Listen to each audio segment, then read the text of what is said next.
அன்பின் சகோதர சகோதரிகளே, ஆண்டவர் இயேசு கிறிஸ்துவின் நாமத்தில் மெசஞ்சர்ஸ் ஆஃப் குட் நியூஸ் சார்பில் வாழ்த்துக்கள்.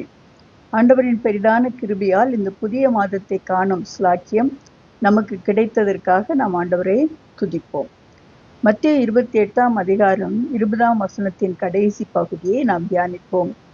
உயிர்த்தெழுந்த கிறிஸ்து தான் பரத்திற்கு செல்வதற்கு முன்பாக, இதோ உலகத்தின் முடிவு பரியந்தம் சகல நாட்களிலும் நான் உங்களுடனே கூட இருக்கிறேன் என்று தம் சீடர்களுக்கு வாக்கு பண்ணினார்.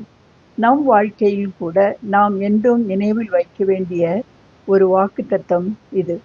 நாம் இன்று வாழுகின்ற சூழலில் நம்மை பயமுறுத்தும் அல்லது திகிலடைய செய்யும் அநேக செயல்கள், நிகழ்ச்சிகளை நாம் காண்கிறோம். ஆனால் நம் ஆண்டவர் நம் கடந்த கால வாழ்க்கையையும் எதிர்காலத்தையும் அறிந்தவர். எல்லா சூழ்நிலைகளிலும் நம்மை கரம் பிடித்து வழி நடத்தியவர். நம்மை விட்டு விலகுவதும் இல்லை, கைவிடுவதும் இல்லை என்று வாக்கு பண்ணியிருக்கிறவர். ஆகவே இந்த வாக்கு தத்தத்தை நம்பி நாம் வாழ அழைக்கப்படுகிறோம். நம் வாழ்க்கையில் சகல நாட்களிலும் நான் உங்களுடனே கூட இருக்கிறேன் என்று ஆண்டவர் கூறுகிறார்.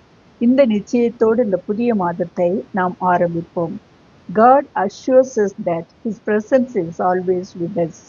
இரண்டாவதாக, நம் ஆண்டவர் நாம் தைரியமாக நம் வாழ்க்கையை வாழ்வதற்கு மட்டும் நம்மோடு இருக்கிறவராக அல்லது நம்மை ஆசீர்வதிப்பதற்காக மட்டும் அல்ல, அவருடைய சித்தத்தை, நோக்கத்தை நம் வாழ்க்கையிலே நிறைவேற்றுவதற்காகவும் நம்மோடு இருக்கிறேன் என்று வாக்கு கொடுக்கிறார்.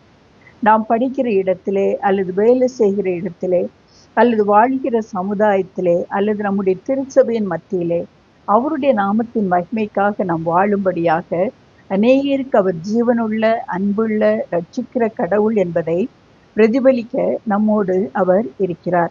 மத்தேயு 28ஆம் அதிகாரம் 19ஆம் வசனத்திலே, நீங்கள் புறப்பட்டு போய் உபதேசம் பண்ணுங்கள் என்று கூறுகிறார்.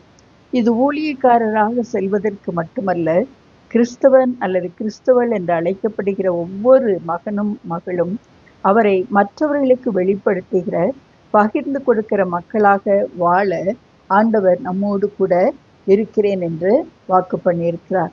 ஆகவே நம்மால் எந்த விதத்திலே ஆண்டவரை பிரதிபலித்து வாழ நாம் முயற்சிப்போம். God assures us His presence to fulfill His purpose in our life. மூன்றாவதாக, நாம் தனித்து அல்ல, ஆண்டவர் நம்மோடு கூட இம்மானுவேலாக இருக்கிறார் என்பது மட்டுமல்ல. மத்தேயு 28ஆம் அதிகாரம் 18ஆம் வசனத்திலே, வானத்திலும் பூமியிலும் சகல அதிகாரமும் எனக்கு கொடுக்கப்பட்டிருக்கிறது என்கிறார். நம் ஆண்டவர் படைப்பு அனைத்தின் மேலும் அதிகாரம் உடையவர். இந்த உலகத்தில் எந்த அதிகாரமும் அவருடைய அதிகாரத்திற்கு முன்பாக போராடவோ அல்லது வெற்றி பெறவோ முடியாது. ஆனால் ஆண்டவர் சிலுவையிலே சாத்தான் மேலும் சாவின் மேலும் வெற்றி கண்டவர். அவரை விசுவாசித்து அவருடைய பிள்ளைகளாக, அவரை இரட்சகராக ஏற்றுக்கொண்ட பிள்ளைகளாக நாம் ஒவ்வொருவரும் அவருடைய வல்லமையை, பலத்தை பெற்றுக்கொண்டு வாழ நம்மை வழி நடத்துகிறார்.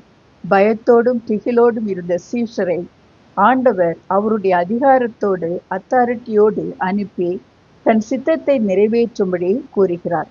அவருடைய சர்வாயுத வர்க்கத்தை தரித்து கொண்டவர்களாக, அவருடைய சத்துவத்தின் வல்லமையை நம்பின மக்களாக, அவரிலே பலப்படுத்தப்பட்ட பிள்ளைகளாக வாழ வேண்டும் என்று ஆண்டவர் நம்மை அழைக்கிறார். எப்பேற்பட்ட எதிர்ப்பையும் மேற்கொண்டு ஆண்டவரின் பிரசன்னமும் அதிகாரமும் நம்மோடு கூட இருக்கிறது என்ற நிச்சயத்தோடு, அவர் சித்தத்தை நிறைவேற்ற நம்மால் முடியும் என்ற உறுதியோடு இந்த மாதத்தை நாம் ஆரம்பிக்க ஆண்டவர் நம்மை அழைக்கிறார். God assures us His authority to us to commit ourselves to His mission. ஜெபிப்போம். அன்பின் ஆண்டவரே, நீர் எங்களை விட்டு விலகாதவராக சகல நாட்களிலும் உலகத்தின் கடைசி பரியந்தமும் எங்களோடு இருக்கிறீர் என்பதை விசுவாசித்து வாழ எங்களுக்கு உதவி செய்யும். அதோடு எங்கள் சுய பலம், அதிகாரத்தால் அல்ல, உம்முடைய அத்தாரிட்டியோடு கூட நாங்கள் உம் சித்தத்தை நாங்கள் இருக்கின்ற இடங்களிலே நிறைவேற்றி உம்முடைய நாம மகிமைக்காக வாழ உமது வல்லமையை எங்களுக்கு தாரும். ஆமென். ஆண்டவரின் கிருபை நம்மோடு இருப்பதாக. உங்கள் அன்பு சகோதரி சாந்தி திலக்.